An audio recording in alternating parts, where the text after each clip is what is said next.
Hello everyone. Before we start, make sure to like and subscribe to the channel and leave a comment with where you're from and what time you're watching. That way, YouTube will keep showing you stories just like this one. Now, let's begin. Sunday afternoon at Dufine Street Clinic felt like a lie. I was checking vitals and restocking supplies on an overtime shift, the rain just a tap against the window. 6 years as a paramedic in New Orleans since I was 26, and I thought I knew storms.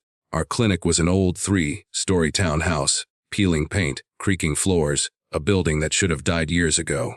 We had 12 patients on the first floor, mostly elderly folks too frail for the big hospitals. It was just me and 2 nurses, Donna, who'd been here since the Cretaceous period, and Jasmine, fresh from school, buzzing with nervous energy. The weather reports were worthless. 1 minute the storm was veering east, the next it was admitting it had no clue. By 3:00 p.m., the street was a river.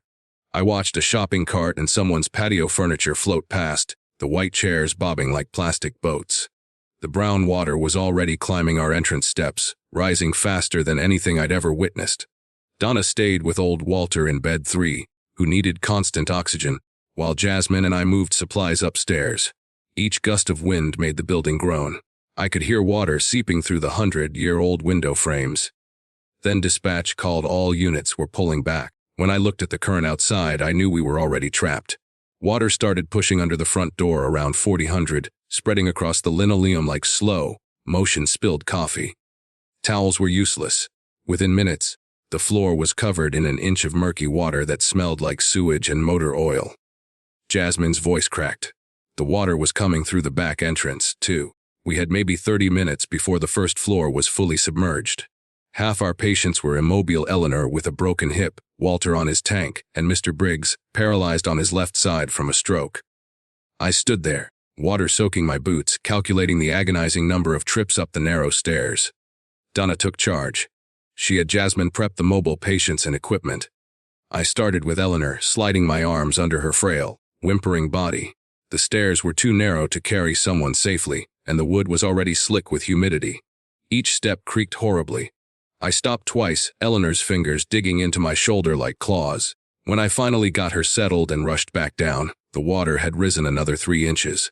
Through the window, a submerged car floated past, its alarm blaring underwater. A drowning emergency beacon. We managed 6 patients before the lights started to flicker, my chest tightening with dread. The elevator was a tomb. Jasmine and I tried Walter next. His oxygen tank weighed a ton.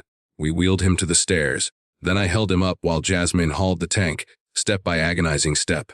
His breathing grew shallower, whistling through the tubes. Halfway up, he gasped that he couldn't breathe. We stopped on the landing, the water below us already reaching the 3rd step. I could hear furniture and medical equipment churning in that dark, oily soup. Then, the transformer outside exploded. A blinding white flash lit up the street, followed by absolute, total blackness. The sound of the water became louder, closer, right behind us in the stairwell. Jasmine made a terrified sound. I fumbled for my phone, its flashlight beam laughably weak against the oppressive dark. We got Walter to the 2nd floor, but I could hear Donna yelling from below, her voice competing with the roar of water pouring through the windows.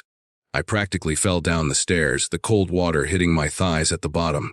The 1st floor was a nightmare. The water was thigh-deep, cold, and powerful enough to knock me sideways. Donna was waist-deep, trying to lift Mr. Briggs while Ruth, 3 days post-surgery, clung to her bed rails, weeping. The current was strong, pulling debris toward the back of the building. Clipboards, medicine bottles, all churning. Donna and I got Mr. Briggs sitting up, his left side dead weight. We had to coordinate every move just to keep his head above the fall water. The smell of sewage, chemicals, and something rotten was overwhelming. Getting him to the stairs was like fighting through molasses. Every floating piece of furniture was a hidden obstacle. When we reached the stairs, I realized the horror. I needed both hands. I shoved my phone in my mouth, biting down hard to keep the light pointed forward, tasting the filthy water on the plastic case. Donna pulled his shoulders. I pushed from below, my back screaming. His body kept slipping. Twice I thought we'd drop him. Behind us, Ruth's calls grew desperate. After we got Mr. Briggs upstairs, I turned back. Donna grabbed my arm with an iron grip. Her face looked 20 years older in the dim light. She wheezed that the water was too fast. The 2nd floor wouldn't hold. We needed to get everyone to the third floor now. But Ruth was still down there. I pulled away and headed back down, taking the stairs 3 at a time in the dark. The water hit my chest when I reached the bottom, cold enough to steal my breath. The current was stronger, angrier, pushing me toward the back, where I heard windows shattering. Ruth was barely keeping her head above water. Her arms were locked on the bed rail, knuckles white. She'd had abdominal surgery. She couldn't use her core. I fought the current, hooked my arms under hers, and pulled her toward the stairs. Wet chunks of plaster were falling from the ceiling. The building was coming apart. Ruth kept apologizing, saying she was sorry for being heavy. I needed all my breath to keep us moving. A metal filing cabinet spun past like a boat, and I shoved it away. We made it to the stairs just as my phone died, plunging us into absolute darkness. Ruth's panicked gasps were the only sound louder than the chasing water. I had to feel for each step, pulling her up. The water splashed against the steps below, chasing us like something alive. Halfway up, Ruth went limp, exhausted. I dragged her, my arms burning, lungs screaming. When we finally reached the second floor, Donna and Jasmine pulled us away from the stairs, and I collapsed, coughing up water I didn't remember swallowing. We spent the next 6 hours huddled on the third floor. 12 patients, 3 staff, crammed into 2 rooms while the building groaned. The water stopped rising a foot below the third floor, but we could hear it sloshing beneath us, testing the old floorboards. Walter's oxygen tank ran out around midnight. We took turns manually pumping air into his lungs with a bag valve mask until the Coast Guard helicopter finally found us at dawn. They had to break through the roof to get us out. I was the last one lifted. As the helicopter pulled away, I looked back at the clinic, a broken shell sticking out of the brown water. 3 people died in other buildings on our street that night. We didn't lose anyone. Sometimes I still dream about that darkness, about the weight of carrying life up those stairs while the water chased us. But mostly I remember Donna's iron grip and how Ruth stopped apologizing once we got her safe, and how all of us, broken and soaked, somehow made it through the longest night of our lives. The smell of my 4th espresso and the stench of yesterday's blood on my scrubs mingled in the break room at Cedars Medical Center. 6:13 a.m. I couldn't even tell you the date. 18 hours into what should have been a 14-hour shift, my body was no longer mine. A first-year surgical intern is property of the hospital, owned by whoever is coding, crashing, or hemorrhaging on the table. Dr. Harrison. My attending always said interns ran on pure caffeine and stubbornness. 6 months in, my corpse-like reflection in the bathroom mirror was the only proof I needed. By 7 that Monday morning, the ER was a hellscape, with Harrison running the floor like a defeated general. At 9:30, the chaos was shattered by a sound no one forgets: Angela Ramirez's screams. Amniotic fluid was soaking her yellow dress. Her husband, Carlos, was trapped on the 405. The baby wasn't due for 3 weeks. Something is wrong, really wrong. Harrison took one look at the plunging fetal heart rate. Classic cord strangulation. We had 5 minutes before irreversible brain damage. His grip on my shoulder left a phantom bruise as he roared, "O3, prep now, we're cutting." Angela was begging me to save her baby, her voice cracking. All I could focus on was the perfect coral pink of her nail polish, likely painted for this exact moment. Inside O3, the nurses moved with the precision of a Swiss clock, but the dread was a physical weight. Angela was fading as they positioned her. Harrison made the first incision at 90:43. Blood welled up too much. Harrison muttered a curse about placental abruption. We were halfway through, Harrison's hands deep inside Angela, when the floor shuddered, a subtle shift like standing on a boat. Then the world exploded. Instruments clattered off trays. IV poles swayed. A horrible, deep grinding sound tore through the building's foundation. An earthquake. My hands instinctively pressed down on Angela's abdomen to stabilize the incision. Harrison screamed to maintain the sterile field. The lights began to strobe like a horror movie effect. A nurse, Bethany, crashed into the instrument table, showering us with scalpels and forceps. The building groaned and swayed. Car alarms screamed outside. Then, with a sound like God flipping a switch, everything went completely, utterly black. For 3 breaths, we were trapped. My hands were still buried in Angela's open belly, but I couldn't see them. Then the generator roared to life, bathing everything in a hellish, crimson emergency glow. Harrison looked demonic in that red light, his eyes wild. "Retract. Hold steady." He shrieked as he pulled the baby free. Angela's blood was everywhere, pooling on the floor where the suction unit had crashed. Another aftershock hit as Harrison got his hands on the infant, and I had to throw myself across Angela's legs to keep her on the tilted table. That's when the generator started to die.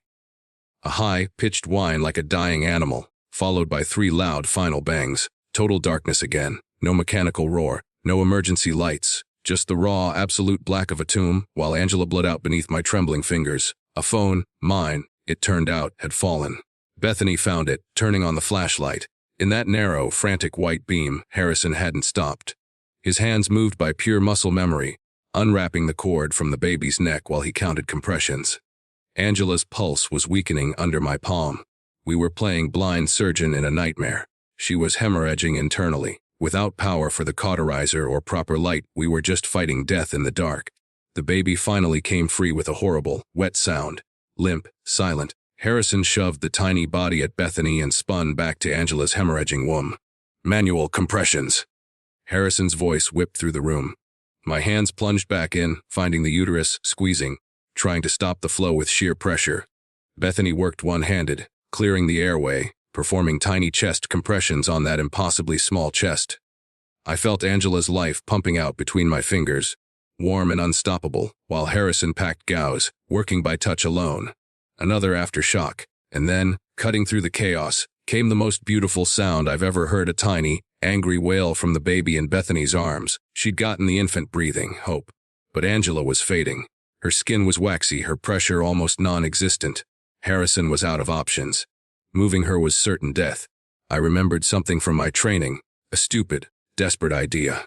My car, jumper cables and a portable battery pack. Not enough to power the whole OR, but maybe, just maybe, enough to run a single cauterizer for the 30 seconds we needed to seal the bleeders. Harrison simply nodded. Kevin, the anesthesiologist, ripped off his gown and we ran. We plunged into the black corridors, scrambling down 9 flights of debris, choked stairs, guided only by Kevin's phone light. The parking structure was worsey cars thrown at weird angles, alarms shrieking. My Ford was still in one piece.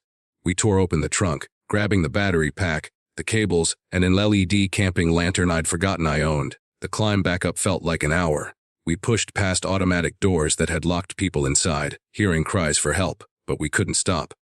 Angela was bleeding out. When we burst back into O3, it looked like a slaughterhouse, blood everywhere. Harrison working by the light of 3 phones. Angela was barely alive. We had maybe 2 minutes. In 45 seconds, Kevin and I rigged the battery pack to the cauterizer. The lantern flooded the room with light, and for the first time, Harrison could see. The cauterizer came to life with a sound like angels singing. Harrison went to work, sealing vessels with the precision of a master craftsman, while Kevin pushed blood into Angela's IV line. Each sealed vessel meant less blood loss. Hope crept back into the room. Bethany had wrapped the baby, and its cries grew stronger, more insistent. We worked in a perfect, desperate synchronization. 17 minutes later, the battery pack died. We were done. The bleeding was controlled. Angela's vitals were stabilizing. Mother and baby were alive. Real help arrived 20 minutes later, with generators and fire rescue teams. Angela was evacuated to a fully powered hospital, where she recovered. They named her Hope. Harrison commended me, but I just did what anyone would. I still dream about that darkness, about the warmth of Angela's blood. But then I remember that angry little cry cutting through the chaos. And I remind myself that sometimes, human stubbornness and a cheap camping lantern are enough to beat the odds. The 6 train after 11 p.m. always smells like wet metal and failure. I was on my way from the Bronx back to my studio in Chinatown, reeling from watching my older brother, Jamie, pack up his life after a messy breakup. The platform at Hunts Point Avenue was mostly dead when I got there. Just me, a tired nurse, and 2 sloshed Yankees fans arguing batting averages. I slumped into a middle car seat, trying not to feel the slow death of my own relationship. For a Monday, the car was decently full, maybe 30 people, all absorbed in their phones or sleeping. We were deep beneath the East River, halfway between Manhattan and Brooklyn, when the train bucked, throwing a standing passenger into a pole. The lights snapped off with a triple flicker, leaving us in a total, city-crushing darkness. The emergency lights didn't kick on. No announcement came. My ears popped from the sudden pressure change, and the silence was so heavy I could hear the faint breathing of strangers over my own frantic heartbeat. Nervous murmurs broke out. Phones lit up like scattered fireflies, their glow too weak to fight the black. A woman tried 911 but kept pulling the phone away, shaking her head. No signal down here, of course. The guy next to me, reeking of bourbon, uselessly hammered the emergency call button above the door. Then, at the far end of the car, someone stood up. Their flashlight swept the floor, illuminating the coupling door to the car behind us. They tried the handle, metal scraping, and then their voice cut through the dark, high-pitched, strained. "There's something on the window," they whispered. "Jesus Christ, I think it's blood." Panic hit like a physical punch. People scrambled, flashlights converging on the small window in the coupling door. I stayed put, gripping the cold metal seat bar until my knuckles turned white. A heavy, set man in a security guard uniform shoved his way to the glass, shining his beam through. He stumbled backward, knocking people aside. His face, illuminated by the phones, was a mask of sheer terror. "The last car," he finally gasped, his voice thin. "It's empty, but there's blood everywhere. Painted on the seats, the floor, the windows." Before anyone could fully process the image, we heard it. Footsteps in the tunnel, slow and deliberate on the gravel beside the track. They were coming from the direction of the bloody car, growing closer with every measured crunch. The steps stopped right outside our car. 10 seconds of absolute, suffocating silence. Then, the knocking. 3 measured taps on the window closest to me, so controlled, so patient, it felt like a cold spike of pain in my teeth. I turned slowly and saw a gloved hand pressed against the glass, leaving dark crimson streaks. It was a latex medical glove stretched tight and stained up to the wrist. The knocking moved down the car, 3 precise taps at every window, the bloody prints left behind. A woman in the middle of the car began to sob, stuffing her fingers in her ears. When the knocking reached the coupling door, it stopped. We heard metal scraping, like someone was prying the door open from the outside. The security guard pulled out a small box cutter, a pathetic excuse for a weapon, but he positioned himself between us and the door, legs braced. The scraping grew louder. Then we heard a voice from the tunnel, muffled but chillingly clear, singing, "Ring Around the Rosie," in a child's melody. The words were warped, focused on tunnels and things that wait in the dark. The drunk guys started kicking the sealed doors on the opposite side. One grabbed a fire extinguisher and hammered a window, the glass spider, webbing but refusing to break. Then the tunnel lights snapped on. Harsh, emergency yellow. What we saw made the air leave the car. Standing along both walls were maybe a dozen figures, all wearing those thin, paper hospital gowns tied in the back. Their faces were covered with surgical masks pulled up over their eyes like blindfolds. They stood perfectly still, gowns soaked through with what looked like old blood, dripping onto the tracks. A teenager with a skateboard collapsed, hyperventilating. The security guard backed away from the door, his box cutter clattering to the floor. Then, as one, they raised their right hands and pointed at our car. Every single figure, in horrifying synchronization. The singing started again, a chorus of high, echoing voices that sounded like they were inside my skull. The nurse screamed, pointing at the floor. A dark, thick liquid was seeping under the doors, pooling around our feet. The smell hit us. Copper, rot, and a sharp chemical undertone, like formaldehyde. People scrambled onto the seats. The bourbon-soaked guy grabbed my shoulder, screaming for us to get to the front car. But when we looked forward, shadows were already moving behind that window. More hospital-gown figures pressed against the glass, their masked faces tilted at impossible, broken angles. The train shuddered. The emergency brakes hissed, and we started rolling backward. No driver, no power, just gravity or something else, pulling us deeper into the black. The work lights flashed past, and in each strobe, I saw those figures running alongside the train, keeping pace, their arms pumping mechanically. The guy with the fire extinguisher completely cracked, spraying foam everywhere, screaming that this was a government experiment. Chemical clouds filled the car. Through the haze, I heard the nurse shout that she recognized the smell. Formaldehyde and tissue preservation. She'd worked in a morgue. This was the smell of a failed cooling system, of decomposition in summer heat. The train slammed to a stop. Everyone went flying. I slammed into the pole, felt ribs crack as bodies piled up. The lights outside died again. Then the doors opened, not unlocked. They slid wide with their normal mechanical wear, even though the power was dead. Fresh air rushed in, mixing with the chemical rot, and we heard the echo of a vast space. When I reached the door, I looked out onto an underground warehouse. Concrete walls stretched into darkness, and running down the length of the space were rows of metal tables covered with white sheets. The sheets weren't flat. They had human shapes underneath them. Dozens, maybe hundreds, laid out like we'd rolled into a mass morgue. The passengers who'd left the train froze, staring at the tables. Then the sheets started moving. Not all at once, but in waves, like something was waking up. "No," the NYC hoodie guy whispered, his grip burning into my arm. One by one, the bodies sat up, the sheets falling away to reveal people in various states of decay. Some fresh, some skeletal, all wearing hospital bracelets. They turned their heads toward us, empty eyes and clouded sockets focusing on our car. Then, they began to climb off the tables, their movements jerky, unnatural. The security guard shoved everyone back inside, screaming at us to close the doors. They wouldn't budge. As the first wave of bodies stumbled to the platform edge, the train's emergency system suddenly blared, a recorded announcement telling us to remain calm. The doors snapped shut so fast they nearly took the guard's arm. The train lurched forward, accelerating smoothly, normally.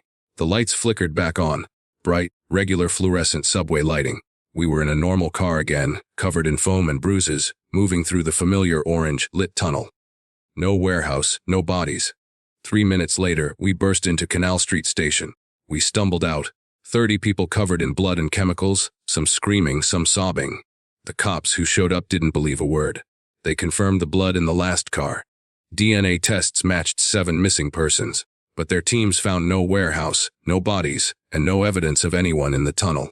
The official report blamed a mechanical failure and mass hysteria. I moved out of the city 2 months later.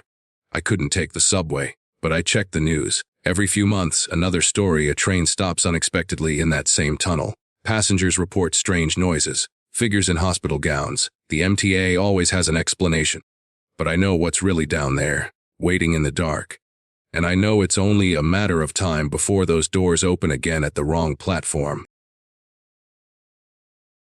July in Arlington was a hot, suffocating cage. I'd just crawled home from a 12-hour shift in the ER, all heat stroke and dehydration, and all I wanted was a cold shower and a dark room. My daughter, Kayla, was with her dad for the week. The house was mine, finally and terrifyingly empty. The divorce papers with my birth year, 1987, stamped on them seemed to mark the moment everything became irrevocably final. The street, Willow Creek Drive, was unnaturally quiet. I kicked off my scrubs and headed up the stairs. Then the house died. Total silence. At first I thought I'd blown a fuse, running the AC and the washer. But when I glanced out, the street was absolute pitch. Not a flicker. The entire block was dead.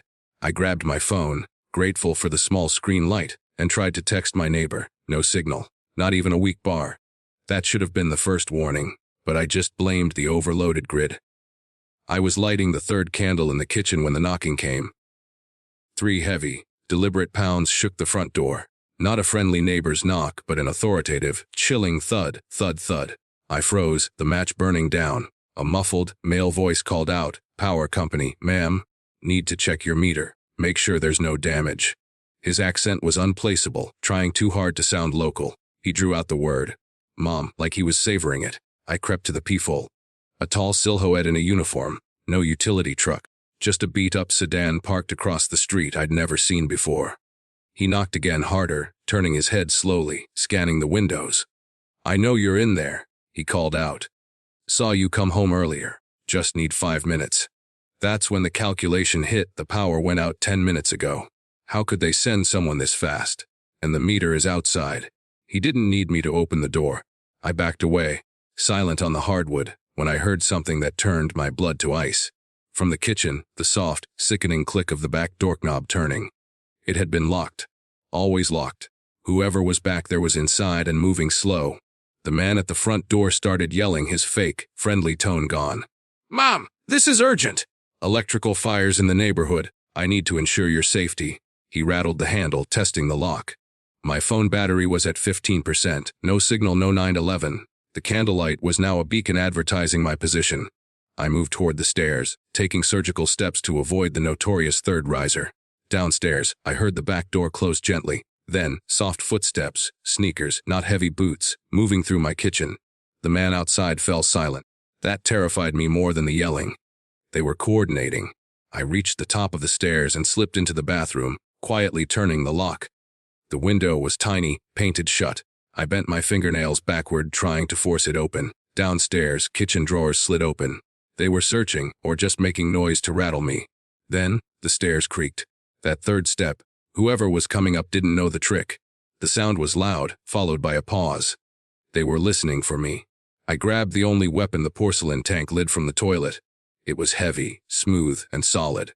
My phone screen died. Footsteps came closer, slow and methodical. Then, right outside the door, I heard breathing. Calm, patient. The knob turned slightly, testing the lock. Found her. A voice chirped, younger than the first, almost excited. Second, floor bathroom. He was talking into a device. Their signals worked just fine. He walked away, heading toward my bedroom.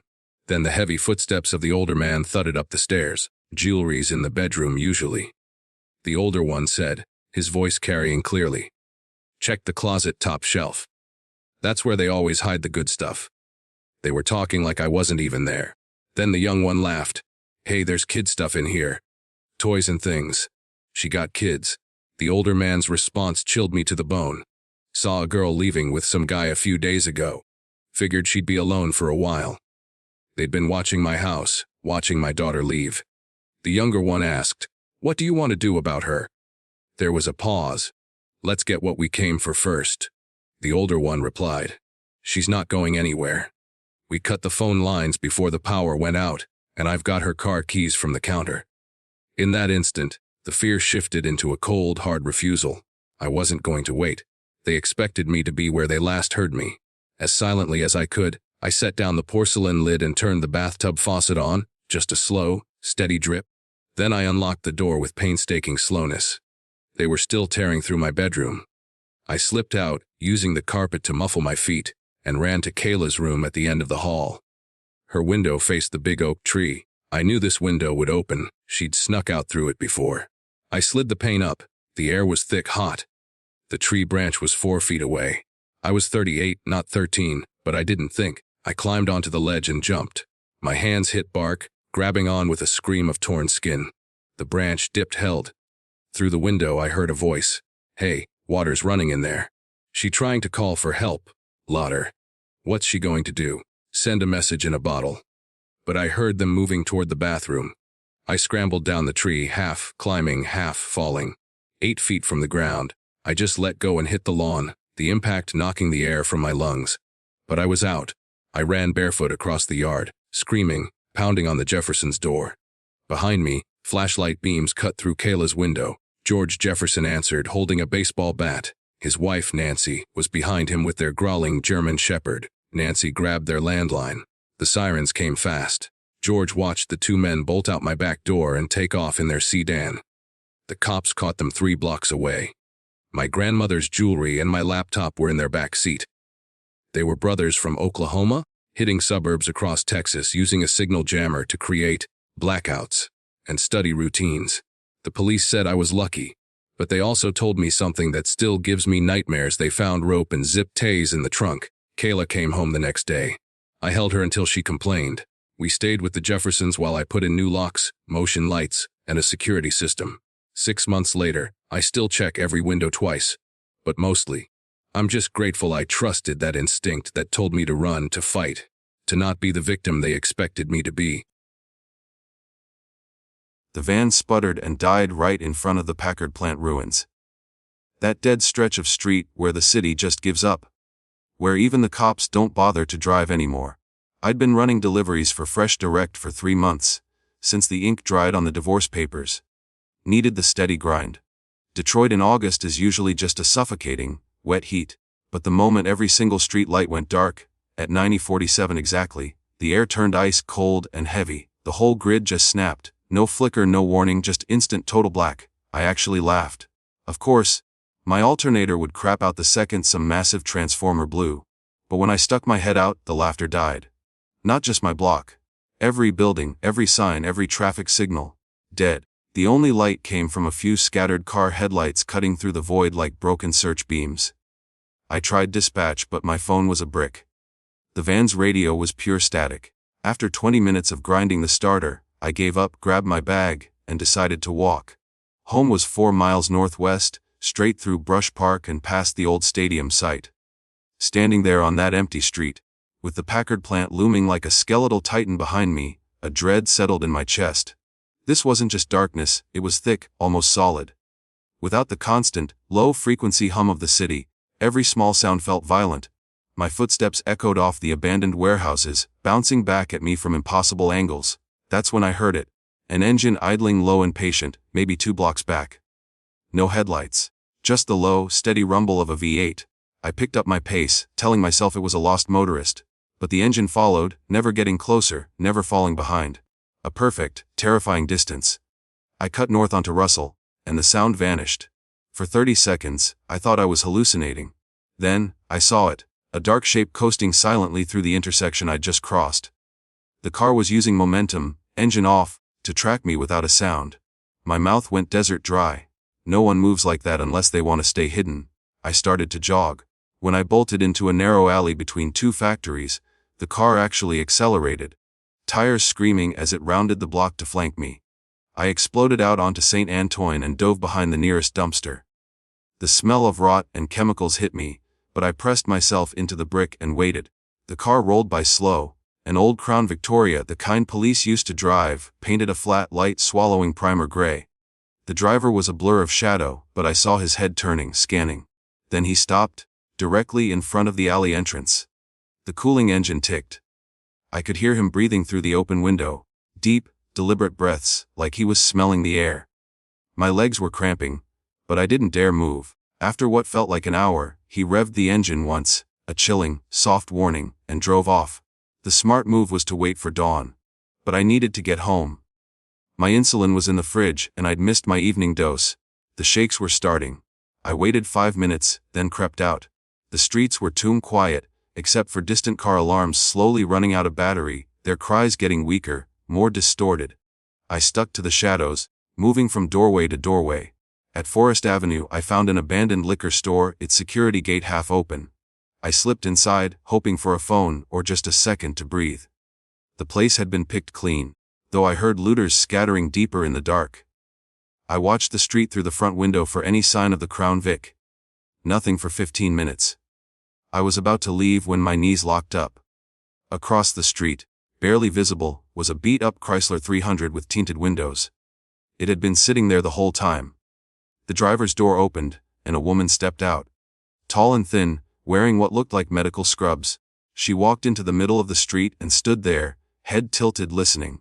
Then she raised her hand and made a slow, deliberate circle in the air. Instantly, engines roared to life all around the block. Not 2, but at least 5 different vehicles, all starting up at once. They had been sitting dark, surrounding the store, waiting for her signal. She got back in the car, and the motors started moving, converging on the store. I bolted out the back, into a loading dock reeking of spoiled milk. There was a chain-link fence topped with razor wire, but an old hole had been cut near the bottom. I tore my uniform squeezing through and landed in the parking lot of a body shop. Broken windshield glass crunched under my feet as I ran between the skeletal shells of stripped cars. Behind me, doors slammed, and I heard voices, calm, organized voices coordinating a search grid.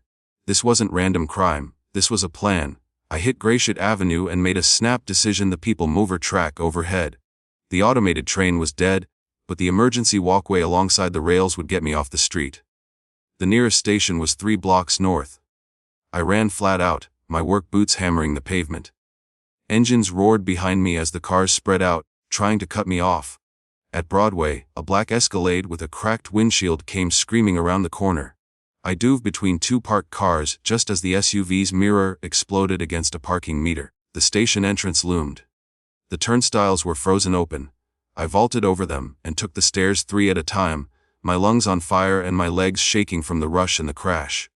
The platform was pitch black, lit only by the faint green glow of battery backup exit signs.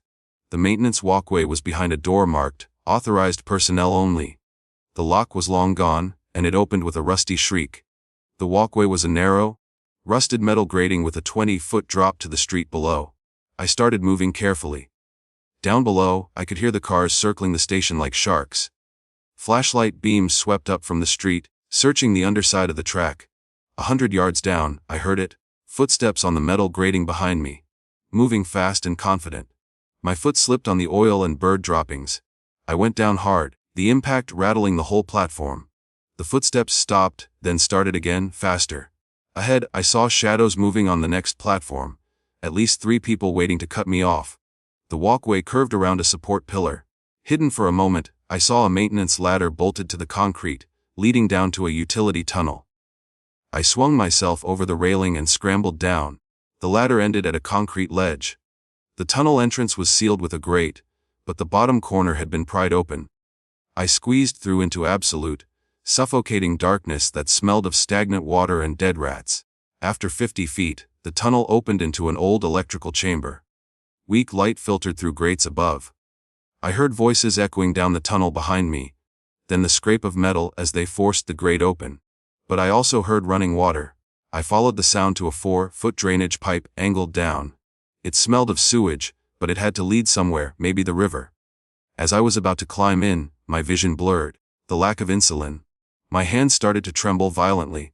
I dropped into the lukewarm, sickening water, gagging. It rose to my chest as I pushed forward, hunched over. Behind me, I heard splashing. They were in the pipe. Just when I thought I would drown, I saw light. The pipe opened onto the DeQuindry cut. An old rail line turned greenway. I pulled myself out, soaked and shaking, my body on the verge of collapse. I needed to get home now. But standing at the edge of the canal, their flashlights cutting through the darkness, were 2 more of them. A heavy man in a security guard uniform, and a younger guy in a FedEx shirt. They had been waiting. The security guard spoke into a radio. "We got him at the cut. Bring the van." That's when I understood. They weren't trying to catch me, they were running me to exhaustion. Waiting for my body to give out. The FedEx guy started walking toward me, hands up. "Relax, man. You're gonna pass out in about 5 minutes anyway. We've been watching you for weeks. We know about your condition. Should have taken your evening dose at 8, right? It's almost midnight." My legs gave out. I dropped to my knees. Through the haze, I saw the woman in scrubs walk down the embankment, carrying a medical bag. She knelt beside me, and I felt a sharp prick in my arm, not insulin. Something that instantly made my muscles go slack. "You delivered to the wrong house 3 weeks ago," she said, her voice quiet and conversational. "That package for Riverside Drive. The one you left at the blue house instead of the gray one. Our client was very unhappy. The package contained something time-sensitive. Something that degraded because of your mistake." She pulled out a second syringe, this one clear. "This is your insulin. We aren't monsters. But our client wants you to understand that mistakes have consequences. That someone is always watching, always keeping track." I woke up in my apartment 2 days later. My insulin kit was on the kitchen counter with a note. "Next time, double-check the address." The power was back on. The city hummed with noise. I called the police, but what could I tell them? They found nothing. The cars, the people, the woman in scrubs, ghosts. Fresh Direct said I'd called in sick. Every camera along my route showed nothing but blackout darkness. I quit the job that day and moved. Sometimes I Google that address, trying to figure out what was in that package, what could be worth all that. But mostly, I just try not to think about how many other delivery drivers are out there making innocent mistakes. Not knowing that someone is keeping score. Not knowing that the next blackout might be for them.